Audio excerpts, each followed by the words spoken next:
folks, I'm going to get things started just a few seconds early because I want to announce a few items to the forum.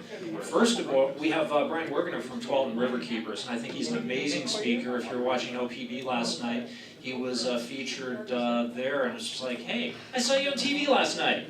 You'll be on TV again. One of the things that I think is really amazing is that we've financially turned the forum around. We have a backstop of about $3,000 that we keep in a money market, but we have just a little over $6,000 in our checking account. And if I recall our 2010 season, what I think is really amazing is we had an $1,800 bill from that we basically kicked over to the next season because we were really down on the cash. I want to thank a couple people, especially John Tyner and Joseph Tyner, also John McWilliams, all of the board, because we've been able to successfully turn around the finances of this organization. I think that's wonderful. So of course, since we've got money in the bank, I want to spend it, and we're going to do that. Thank you. I want to do that on a little bit of advertising so people can see us in the out in the real world, the media, the Oregonian, maybe some online ads. I want to let you know that I did take the liberty with a consult of our county auditor, John Hutzler, to apply for a grant for $1,800 for advertising.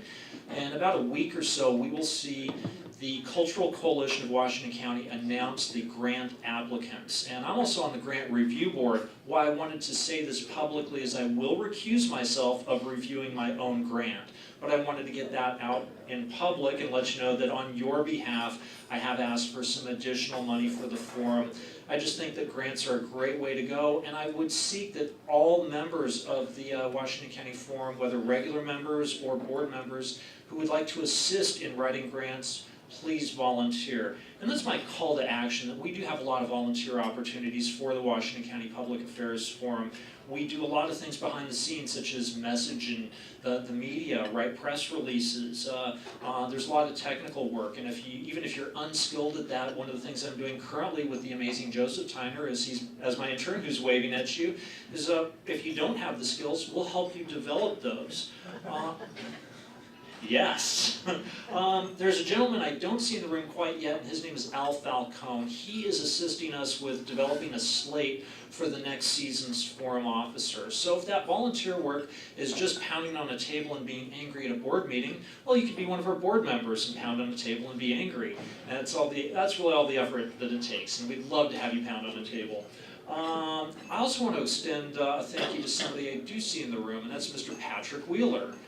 Oh, I do have your attention. At a future meeting that we've got coming up, we have Chris Anderson, who's the publisher of the Oregonian, had a wonderful email dialogue with his assistant over a meeting protocol. And I think this is just an outstanding representation of the type of programming that we need to be producing.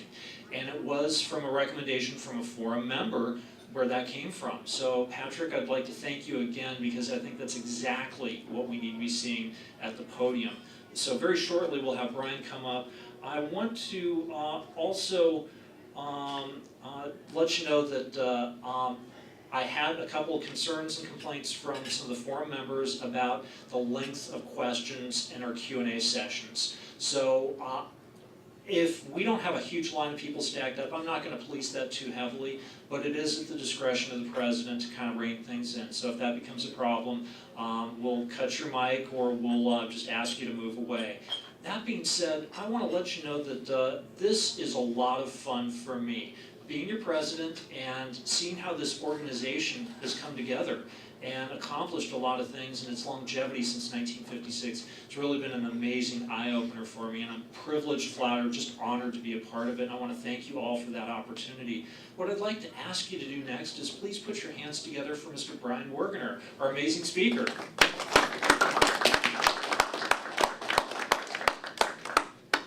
Thank you for that. Welcome.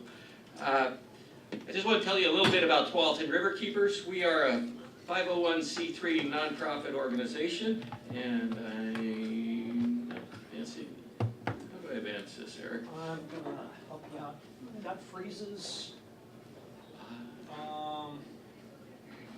That disappears. You should be good. There we go. Okay. Tualatin Riverkeepers is a nonprofit organization.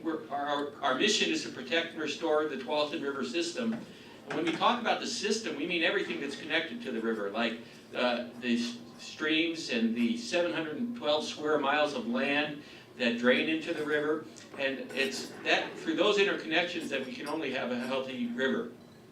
We have about 700, I think it's 760 now, member families who support us with their annual dues. We have a staff of 4. We have programs in recreation, our very famous canoe and kayak trips. We're getting close to 20,000 people have participated in our canoe and kayak trips over the years.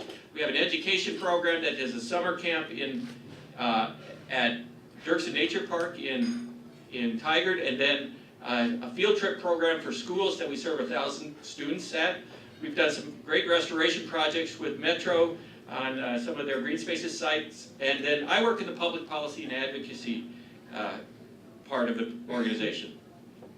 So, I want to talk to you about stormwater runoff. Stormwater runoff is the water, when it rains, it hits the parking lot here and then runs down the gutter and ends up in the nearest creek through because it goes through a storm drain like this and through a pipe, ends up in the nearest creek and eventually the Tualatin River.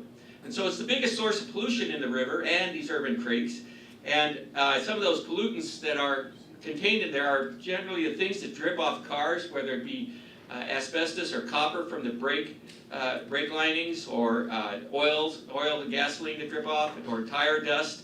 And all of these things are harmful to the life that lives in our creeks. The other problem we have with stormwater runoff is we have more frequent flooding, quicker rising floods. This is a picture of Hall Boulevard in 1996, where Fano Creek crosses it in Tigard. Here's just upstream. One of the things you know about, we learned about this stormwater runoff, is that the creeks rise real rapidly. And if you notice this, it's typical of an urban creek, is that the banks of the creek are deeply incised, real straight walls, because the water comes through real fast and causes a lot of erosion. And in that picture, there's 3 different storm drains coming into the creek right there off of Main Street in Tigard. And this is a hydrograph, and it's typical of a big storm we would have. This is from Fano Creek, and shows that on November 2nd, there was 3 cubic feet per second flowing in Fano Creek. We had a couple showers, and then finally the big storm hit, and then on November 7th we had 900 cubic feet per second of water gushing through Fano Creek, and that can cause a whole lot of erosion. Stream banks get eroded. This is in Fano Creek Park in Tigard. And part of the reason why this is we have what's called a separate storm sewer system. In Portland, you've heard of the Big Pipe project, where they spent $1.5 billion to create this storage vault underground to store all this stormwater runoff, because their water goes to the sewage treatment plant. And then when they get a storm, the combined sewers overflow because they don't have the capacity to store it, and pollutes the Willamette River. In our system, the storm drains are connected directly to the nearest creek. So every time it rains, any amount that would cause runoff, you will have this polluted water running into the nearest creek. The other part of the problem, why we have this problem, is because we've changed the landscape. On the left here, you see Haynes Falls on the Tualatin River up in the Coast Range. Lots of trees and vegetation that are absorbing, intercepting the rain as it falls. Then compare that to Main Street down in Tigard, where you have rooftops and asphalt where the water just runs off rather rapidly. Some people think that runoff is a natural phenomenon, but it's not really in our Northwest climate. Here, this is a study from a study done by University of Washington, where they took a watershed, a whole area that drained into one creek, and they measured all the rain that fell for 1 year, and they looked where that rain went. Well, a quarter of it went back up into the air through evaporation or transpiration from the plants. 30% of it was in the shallow groundwater system, the interflow, where it'll take a matter of hours or days before it reaches the nearest creek. And then 15% of it went into the deep groundwater system, but 30% of the rain that fell that year went surface runoff. It instantly went into the nearest creek. Then while they were doing that, they were making the same measurements on a forested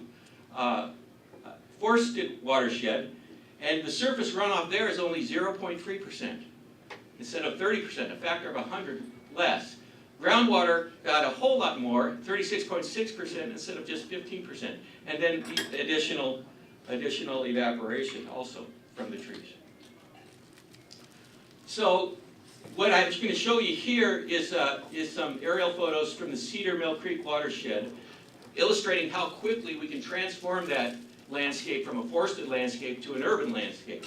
Those blue dotted lines you see are the creeks that run through that watershed, and this is how it looked in 1984. All that dark area is trees, and over a matter of years, the development happened, the forests were cleared, houses and roads were built, commercial areas were built, and finally by 2002 it looked like that. So, the question is, do we have any of that happening in our near future? Well, we are developing some new areas that have been brought into the urban growth boundary, particularly around here. Cooper Mountain is under planning right now. A little bit ahead of that schedule is North Bethany, where there will be an ordinance considering whether or not they can build on steep slopes. And so we're in the planning stage for these newly urbanized areas. And the challenge is, how do we do that without causing the same kind of problems we have in the past? It's a real challenge here on Cooper Mountain because the soils here are very shallow. They're slow draining soils, are clay soils like we have throughout the valley, but the bedrock is real close to the surface. Also, there's a lot of trees still on there that are going down already as areas are clear cut in advanced preparation for that development that's coming. And so the stormwater impacts are significant. And I can show you a little case history on what happened on South Bow Mountain. South Bow Mountain, the same kind of thing happened. When they developed, they cleared the land to make room for development. It's easier to develop if there aren't trees in your way.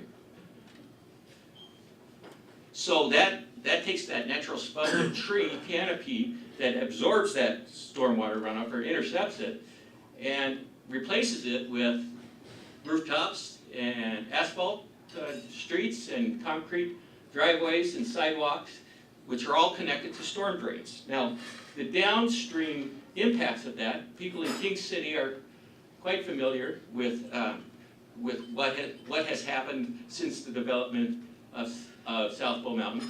Here's one rural property owner who lives downstream from that, and this big erosion in the creek that runs through his property has all happened since the development of Bull Mountain, when additional stormwater runoff has come.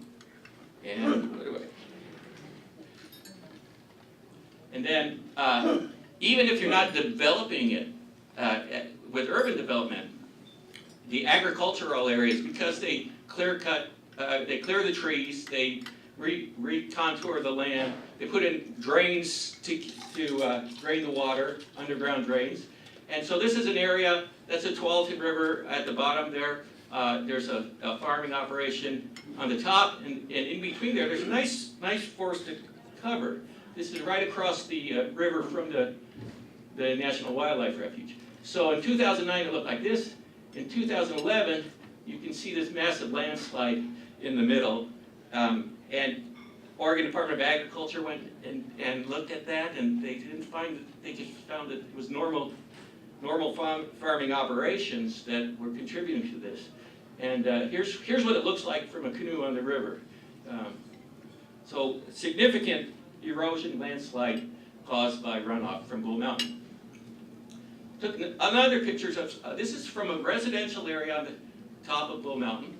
And these two storm drains are about 50 feet from each other.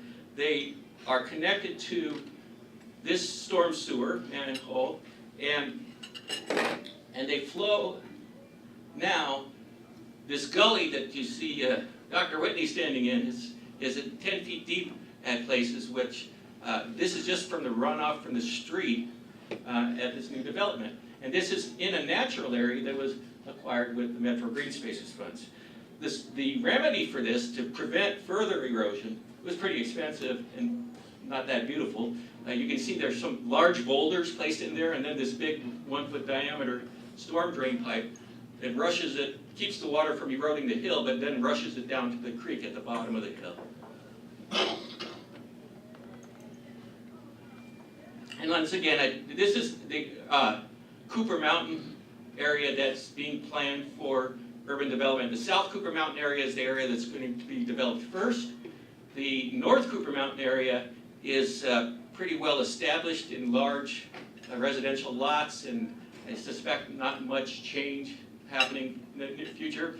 The central area has a lot of creeks, trees, natural resources, and we're making a lot of efforts to protect those areas and perhaps expand the Cooper Mountain Nature Park.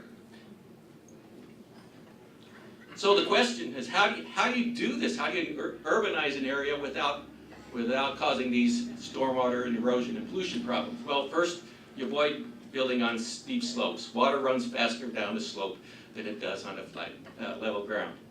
Large buffers along streams is the other recommendation coming. These are coming out of NOAA Fisheries and University of Washington studies they did over the last 30 years up in Puget Sound.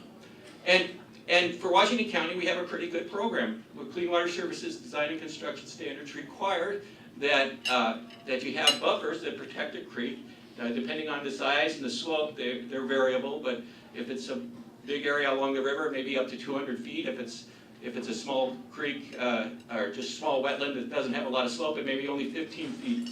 But these buffers we have a good policy in place already to help do that. Minimize impervious cover. So if you're building a house and you want a 3,000 square foot big house, you can do that as a sprawling ranch house, or you can do that as a 3-story house and have a much smaller footprint. So if you reduce the amount of roof area, you've reduced the amount of stormwater runoff. And other ways of reducing impervious cover, like different materials you can use that allow the water to soak into the ground. Harvest the rain on the site. You know, in islands up in Puget Sound, the San Juan Islands and those, where they're on these basalt rock islands, they can't drill a well. They don't have a glacier upstream that they can get their water supply from. So they use cisterns on these islands. Cisterns are big tanks that capture the rain as it falls, and then they process that to make it safe and drinkable. Well, that's a kind of way of harvesting rain. The simple way, rain barrels are another very simple but small scale way. But harvesting rain on the site is one way you can capture that rain, put it to good use, and not let it become a problem as stormwater runoff. And then maintaining the tree canopy. If we can make our neighborhoods act like a forest does when it manages stormwater runoff, that's a good thing. Now, 60% tree canopy is the recommendations that came out of the scientists from Puget Sound, and that sounds pretty significant. But in some areas, we're pretty close to that. This is a residential neighborhood in Lake Oswego, 1,000 acres. It's 4 different neighborhoods, and they're averaging 52% tree canopy. So for a residential neighborhood, getting it to 60% is quite possible. Another, the city of Durham, which is kind of over there by Bridgeport Village Shopping Center. The whole city limits, within the city limits, they have 54% tree canopy. And they can do that because and the green line is their city limits. It's largely a residential area that really, the community there, really formed around, we like trees. We like big trees, and this is the way we want to live. So it's quite possible for planting new areas like Cooper Mountain that you could come up with a forestry plan that has a significant amount of tree canopy. The other thing is, how much impervious cover do we have? Well, and we want to look at not just the newly developed areas, but the areas that we've developed over the last 150 years. This map comes from the Clean Water Services Healthy Streams Plan. They did a study. They measured how much impervious cover like rooftops or pavement, where the rain doesn't soak into the ground. In the green areas is forested, and it's less than 10% effective impervious area.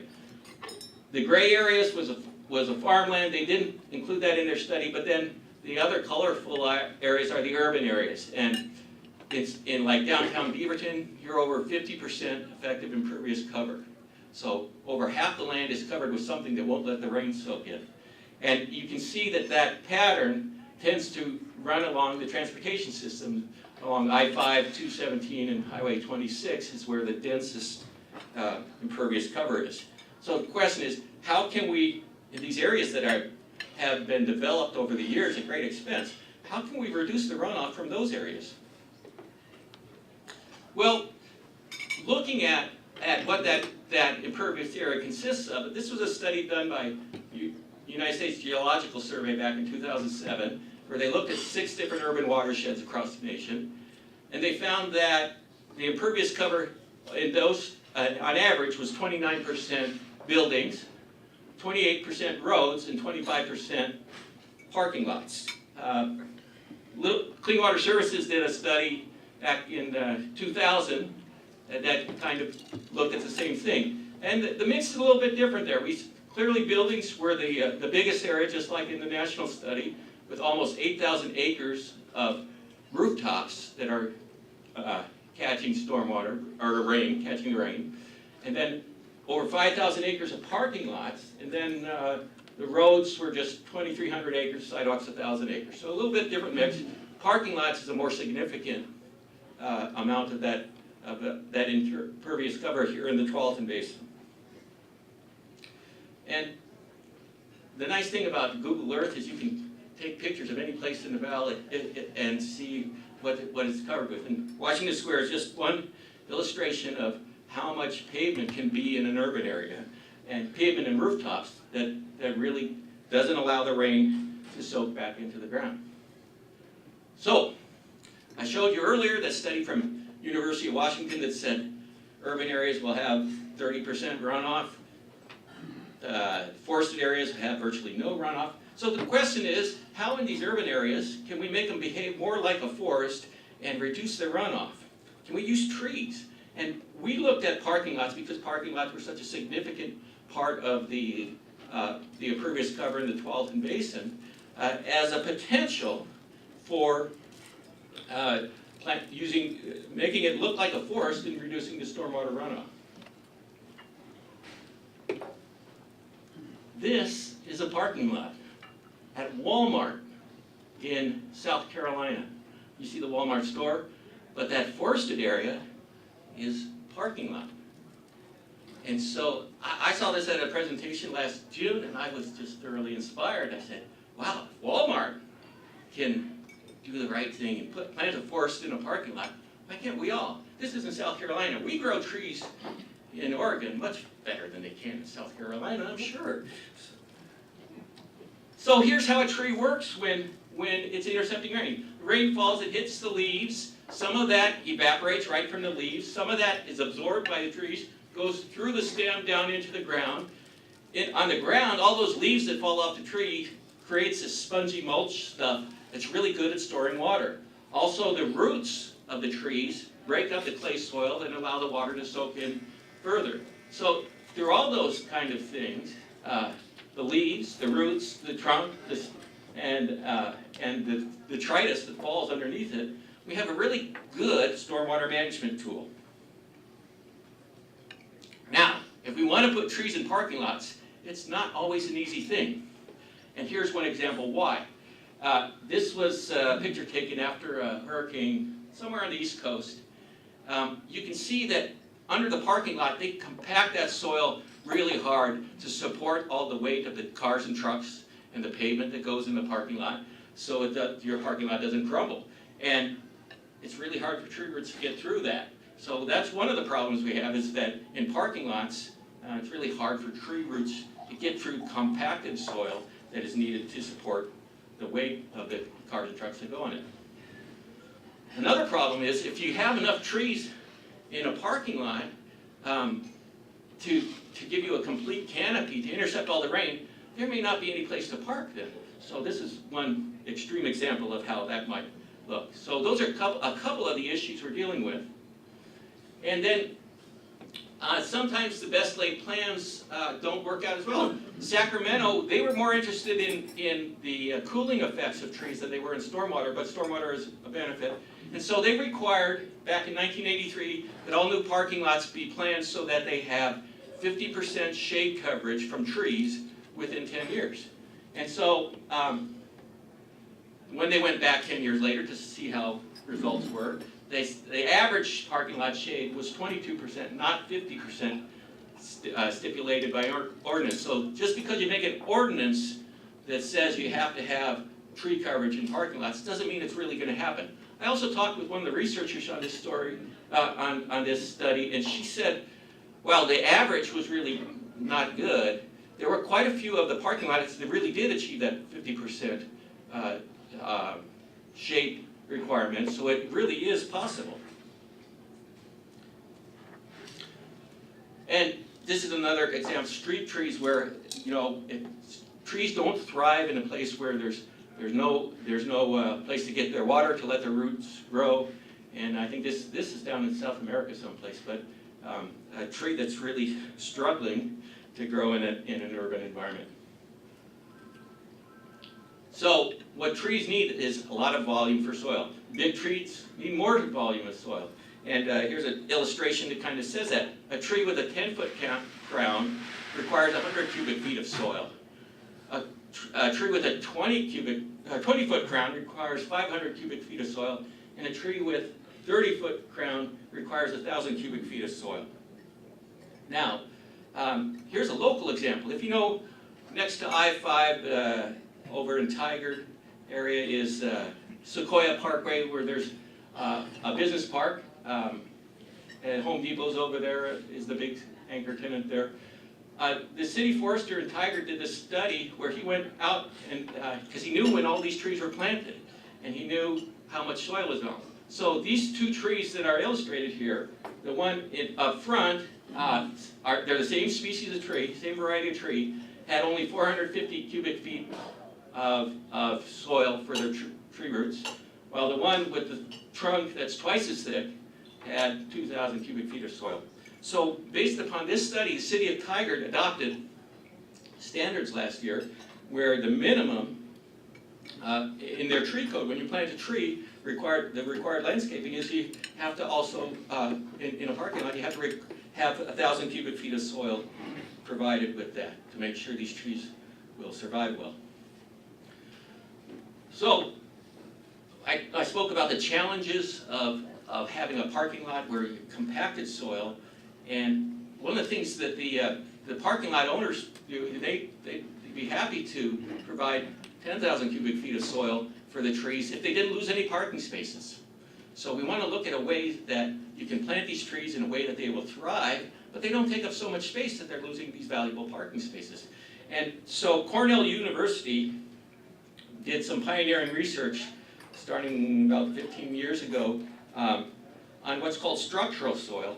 And then Virginia Tech and UC Davis also did some research on this. And structural soil, forgive me, there we go. Structural soil is an interesting mix. It's normally under a parking lot, they're going to put some gravel, real fine gravel, quarter minus and like, and compact that real hard so it supports the load. With structural soil, instead they use large gravel. They don't put the fine stuff in there. The large gravel, inch or bigger pieces of gravel, they can compact that. It will support the weight just like the fine gravel will, but it has a lot of space in between it, between those rocks. So that space can be filled up with soil. So the structural soil, they use large gravel, they fill up this, mix it with soil, and that way the tree roots have a place to go, and you still can compact the structural soil so it supports the parking roots or parking lot. So here you have a tree planted, and then underneath the cars is that structural soil what the tree roots can expand into. And this is a recipe, in case you want to go home and make some, that City of Olympia did, where they mixed 4 cubic yards of crushed rock 1 cubic yard of organic soil, and then you add various ingredients to enhance the soil, make it so it doesn't wash away, and add some water, mix it up, and put it in the ground. So I went to Google Earth a few years ago, and I read this. City of Olympia has this great study online telling about what they did. On one side of the street, they dug up the sidewalk, and they planted these trees in the structural soil, those 3 trees on the bottom. On the other side, they just pulled off the sidewalk and planted 4 trees in the compacted soil that was there. 8 years later, I went and grabbed this picture, this aerial photo, showing you the difference in 8 years of those trees, same species, just planted across the street and using structural soil. So we got a grant, Tualatin Riverkeepers applied for a grant from DEQ and EPA to demonstrate this structural soil, how we can plant trees in the parking lots to intercept stormwater and also without losing parking spaces. And we hired some engineers and designers to help us do this, and we have completed, just about completed, 2 projects, 1 project completed, in which we did just that. And at Sunset Swim Center, just over by Highway 26, across the street from Sunset High School, we did this. We have, in the center lane where we planted the trees, we have rich organic soil. For 4 feet on either side of that, we have structural soil underneath the pavement. And Tualatin Hills Park District used this concrete that lets the water run through. So that's porous concrete in their parking lot. Another photo of what this looks like. And we're expecting that these trees will grow up and shade the parking lot, intercept a lot of rain. But there is no stormwater runoff from this parking lot between the tree wells, which our project was, and the porous concrete that allows the water to run through the pavement. There will be no runoff from this parking lot. Porous concrete kind of looks like Rice Krispie treats. Yeah. You know, normal concrete, you have gravel, you have Portland cement, the glue that holds it together, and you have sand or some kind of fine material that fills up the voids. So with this porous concrete, you take out that sand, the fine material, and you just have the gravel and the Portland cement, and so it creates a lot of space that the water can run through. And Tualatin Hills Park District has completed 2 parking lots with this. City of Beaverton has done several projects, several small demonstration projects for that, and found it really, really it works. And the other thing is they've been doing this around here for about 10 years now, and the improvement in this product, making it stronger so it can support bigger loads, so you don't need as much material, making it so that the installation costs are reduced, because the first product they did, they had to lay it down by hand, and they had to cover it up, and there's a lot of hand labor now. Now Evolution Paving Resources out of Salem has a machine that lays it down, so the labor costs are greatly reduced. So the improvement of this porous concrete product has been great over the last 10 years. Another way of planting trees in urban spaces is to create a vault underneath the sidewalk or the parking lot where you can plant the tree roots. This is over in Holland, where you see they have this concrete box with those X squared things there, and I'll show you. Then they fill that up with soil that will support the growth of trees. Then they put preformed concrete slabs on top of it, like a lid on this. So underneath the sidewalk, you have a really great growing medium for trees, and they planted trees in. And this, in the United States, there's a commercial product called, what's it called? I forgot what it's called. It's a plastic matrix like this, where they do the same kind of thing. Kind of expensive. We thought about doing this, and we went with the structural soil technique, but another way of getting trees to have a lot of good soil in a paved environment. So that's what I wanted to talk to you about today. If you have any more questions, we are doing a seminar about our projects at the Sunset Swim Center for engineers and landscape architects and public works folks, so they can learn how to do that technique. And we have, like I said, we have 5,000 acres of parking lot that could use some trees, and hopefully we'll see more projects like this where either through planting trees or porous concrete, or we'll be reducing the stormwater runoff from those 5,000 acres.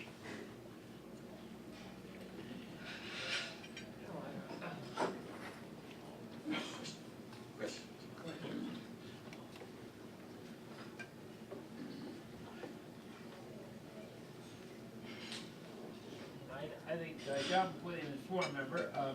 I think this is what's really interesting. Parking lots where you can have all the concrete that absorbs the moisture. Who pays for this? Well, it's in our case with Tualatin Hills Park District, they passed a bond measure to do capital improvements, and so they paid for the porous concrete. We paid for the trees and the tree wells with our grant. What we find is a lot of times, the costs can go down, depending project by project, it's going to vary. But because you don't have to put in storm drains and storm sewers, you reduce the cost by not having that infrastructure. So it may not cost you more, probably will cost you more, but then again, in some places they are, like in Portland, if you do a project like this, they will reduce your stormwater fee. A commercial development in Portland, their monthly stormwater fee is based upon how many square feet of impervious cover you have. So if you put in a project like this, you can reduce your impervious cover by a whole lot and save on your monthly stormwater fee. So sometimes it's the stormwater ratepayers that will pay for this in a way that saves them from building another big pipe project. Thanks, Brett. Very good information. I appreciate the porous cement. I mean, it's almost like everyone should use porous cement for homeowners and everything. What is the expense ratio and what is the life expectancy of porous cement compared to regular cement? Well, that's really changing because the product is improving so much. And 10 years ago, they did the first project of this type. It was over at Clean Water Services Field Operations Center on Merlot Court over there. And that project, they made it really thick because they hadn't used it before, and the surface of it is a little bit crumbly. But now that they have more experience with it, since the product is stronger, they can do it not as thick, and it doesn't crumble like it used to. So that's a constantly changing thing. Still, my understanding is still costs more than your typical concrete, but then again, when you throw in the savings because you reduce the drain and pipes infrastructure, you maybe look at a good thing. And then if the benefits that the sewer district receives are passed on to the customer like they do in Portland, then it's pretty good. Pretty makes economic sense for the property owner. Thank you.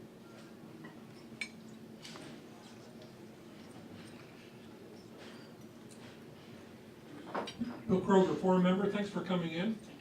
Again, I found it very interesting also. Are you familiar with the term bioswale? Yes, I am. I was just going to say down in Salem, I happen to know because my wife was involved in it. They put a bioswale, the first one actually ever, between a big parking lot and a park.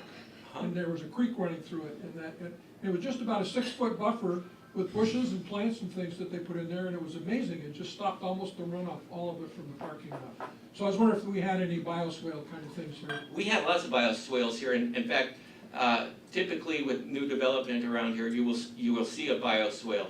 And we have some good standards. The first time you build a bioswale, they're not going to perform the way you like. We used to allow them to just put grass in them. Well, the problem with putting grass in a stormwater facility is people are going to be fertilizing it, so you're adding that pollutant to the stormwater runoff. You have to mow it and maintain it, and so they found that for some of those facilities, they increase the amount of phosphorus that's getting into the creek, and phosphorus is the critical pollutant around here in the Tualatin Basin. So now they've come up with better designs so that they don't have standing water, which can produce mosquitoes, and they use a lot of native plants that can that really crowd out the weeds, and so the designs are an improvement.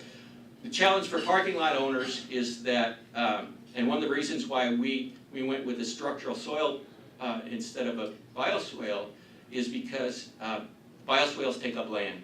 And if land is critical value to the parking lot owner, they want to get as many parking lot spaces as they can. So with this structural soil and tree well technology, they can do that in a way that preserves more parking spaces than a bioswale would. Patrick Wegener, farm member. Not sure that Metro and Washington County got the memo, but I'm looking around, I'm seeing all these apartment units blocking up in taking up big areas. And so where are we, I'm trying to take these condos, apartment units, 3 and 4 stories, compressed. How do you keep them from having a lot of runoff and other things? And is anything being done about that? Well, one of the benefits of doing multi-story development compared to single-story development is that there's less rooftop to cause runoff.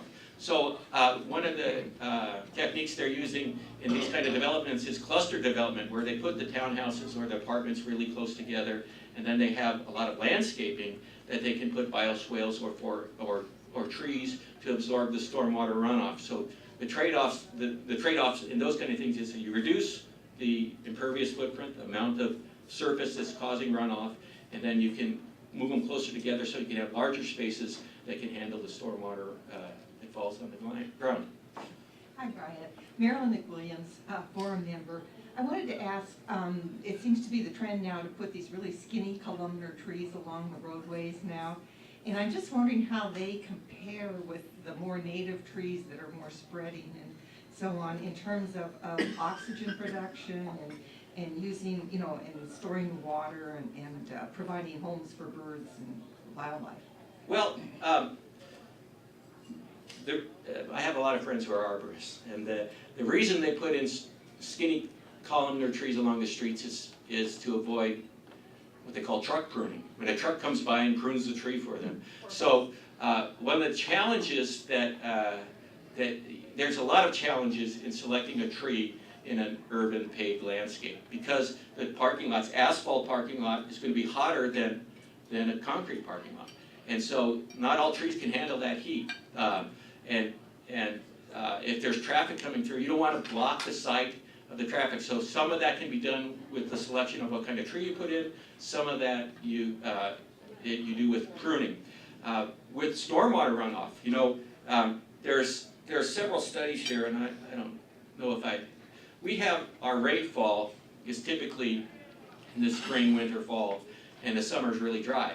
But the trees, the deciduous trees, have their leaves on in the dry season more than they would in the rainy season. So there were a couple studies, this one in Berlin, that showed that where they have a similar climate issue is the different species of trees on how well they were at intercepting rain. And there was one study from Santa Monica where they compared sweet gum trees, which are deciduous and produce beautiful colors this time of year, with a camphor tree, which is a broadleaf tree, but it's an evergreen tree, so it keeps its leaves on during the winter. And the winter rainfall interception for the evergreen tree ran from 20 to 60% kind of range. And the winter, the sweet gum trees was only around 5 or 6%. And so that's one of the other choices. The other advantage of planting native vegetation is because it supports the native biological community. There's lots of different bugs that depend on the vegetation that is natural to here. And the benefit of supporting bugs, you can say, well, don't you want to get rid of bugs? Well, the benefit of supporting bugs is that if you have a diverse variety of insects, you're going to have a whole lot less problems than if you have a monoculture of insects. So if you can support a diverse population of insects where they're competing with each other, where there's predators and there's prey, And you're not going to have one kind of species come in and wipe out the whole forest. So that's one of the benefits of planting native species in the area. But it's a real challenge because of the heat and the environment of a parking lot or a street to do that, and the safety considerations they have to consider when you plant a tree along the street.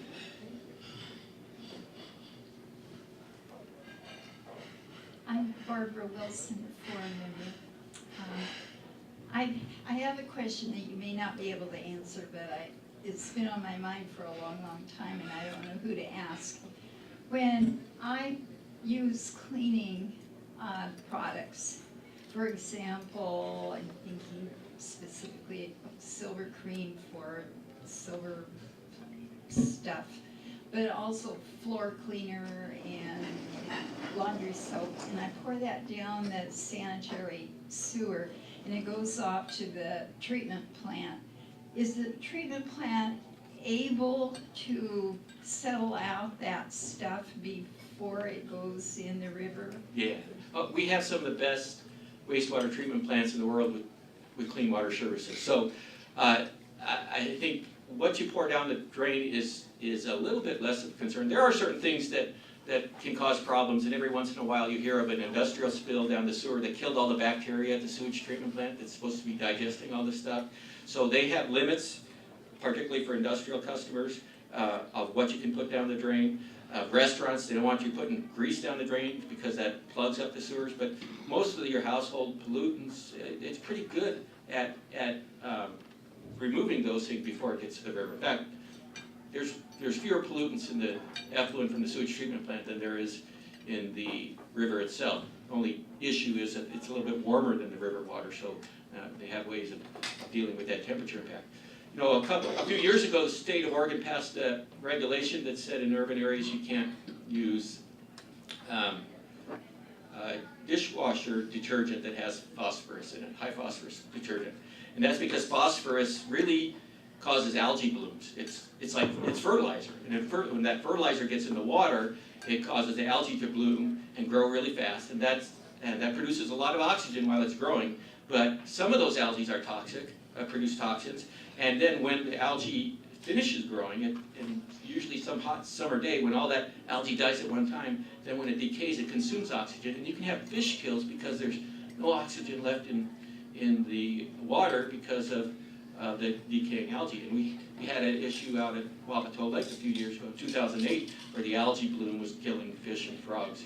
So, but Clean Water Services harvests that phosphorus from their plant, and so really the amount of phosphorus you put down the drain in a Washington County urban is not really an issue because they're going to take it out and make fertilizer out of it. So we have some good wastewater treatment plants, but there's certain things you don't want to put in anything. You don't want to dump gasoline or grease or any really harmful stuff down the drain. And Metro has a good system for helping you dispose of that in a safe way. Yeah, hi, John, kind of board member. I don't know if you can handle this question. You touched on it, but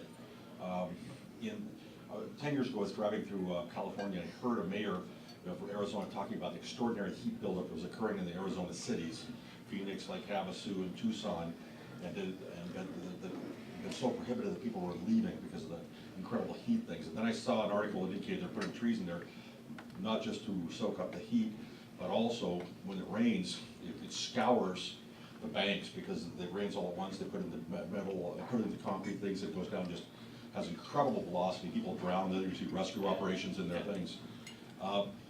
Is there a synergy between our climate and their climate with regard to the technology of forestation and water control? Is there a synergy that could be created between the problems of the two areas, which are somewhat related, but still somewhat separate?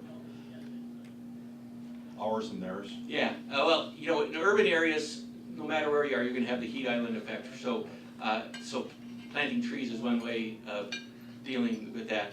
The stormwater problems are similar too. The challenges are down in the desert Southwest, they're not going to be able to grow as many variety of trees as we are up here, and then the soils can be quite different. I mean, some areas, desert areas, like in eastern Oregon, where this the water just drains through the soil rather rapidly. Here we have clay soils that drains slow. So, yeah, there are synergies, but you gotta really design for the climate, the soil, and the environment that you're gonna be in.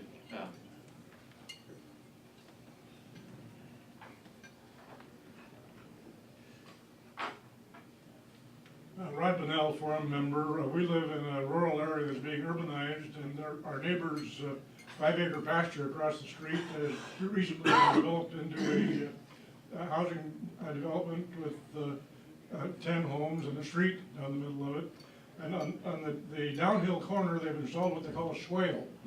And this appears to be an excavation maybe 120 feet long and 12 feet wide, lined concrete walls, and in the bottom there appears to be standing water and a good stand of swamp grass. Can you explain what the purpose of that is and what that accomplishes for drainage purposes? Well, I suspect that's what's called a detention facility, which is supposed to slow down the water during a storm event and meter it out at a slower rate, so it causes less erosion in the creeks.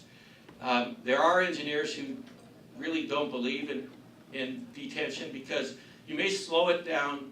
For example, if you put a detention facility in this parking lot right here and you slow down the water so that it doesn't all gush into the creek at the same time, by the time that creek reaches the Tualatin River, there's going to be some water that's come from far upstream that's going to be meeting with it. So the peak flow in the river comes at a different time than it does in the creek, and so detention is really hard to do effectively.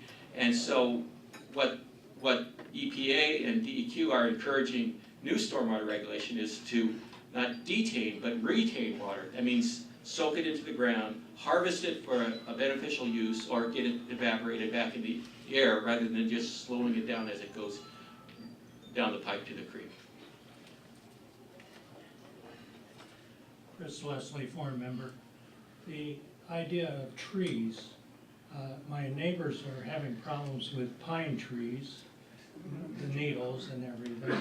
And then I have problem with leaves from the poplar trees. Can you name good trees that won't require the car to be washed all the time?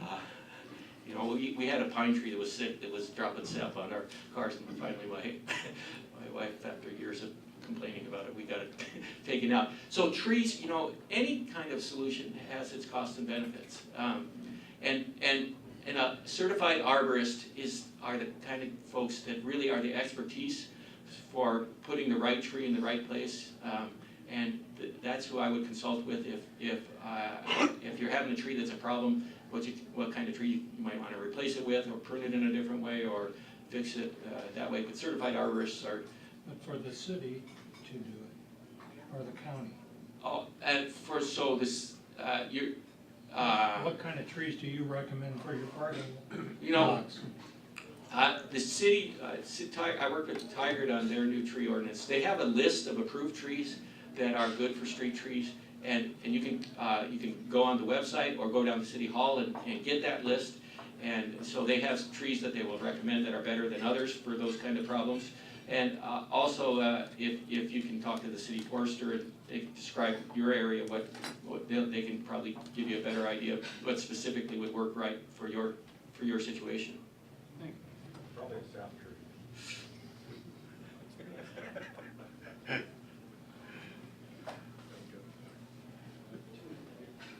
Hello, welcome to speaking with us today. My name is Patricia Nieberg, forum member. My question is, with the local cities, Hillsborough, Beaverton, Tigard, Tualatin, do any of them have requirements that private homeowners get a permit from the city before they cut trees on their private property? It's very interesting. It varies from city to city. I'm more familiar with Tigard because that's where I live. And Tigard has, if your home was built in the last 20 years or so, there was a requirement with that development on planting trees. And so those trees that were required with that development are protected and you need a permit. My house was built 30 years ago, and there was no requirement. It's covered with trees, But if I cut down a tree, I don't need a permit. So the regulations vary greatly from city to city. And quite often those cities, I know Tigard, every fall they have a free tree kind of giveaway. So if you need to take away a tree, they can help you get a new one. Some of the regulations, they'll give you a permit to take out the tree, and then they may have some mitigation requirements, they may not. But it varies from city to city.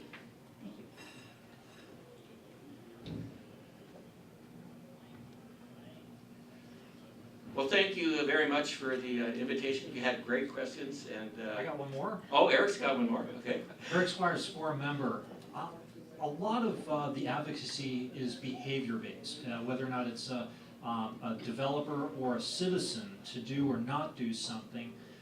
From the lens of a developer or a citizen, what would be the number one thing that either one of them could do to improve the Tualatin River? Well, Best benefit. a lot of you see a lot of talk about how individuals can make a difference in the environment. Don't use plastic bags or individual. In my line of work, I look at how we can do things collectively as part of public policy. And so what I'm looking for right now is things that can make the Tualatin River better. There's a stormwater permit coming up from DEQ that tells the cities and Clean Water Services how they need to improve that stormwater, reduce the stormwater runoff. And then Clean Water Services is doing design and construction standards reviews. So they will have, when you have a new development coming in, if it's next to a creek, they'll specify how you have to protect that creek.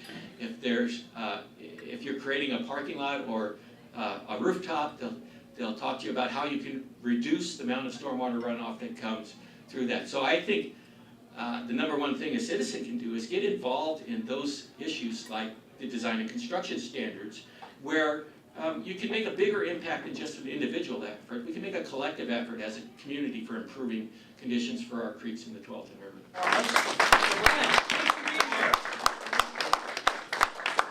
A couple closing announcements, folks. Next week we have Richard Hobernicht from Washington County Assessment and Taxation. He'll be bringing two colleagues, and they'll be making a presentation about how assessment and taxation works at Washington County.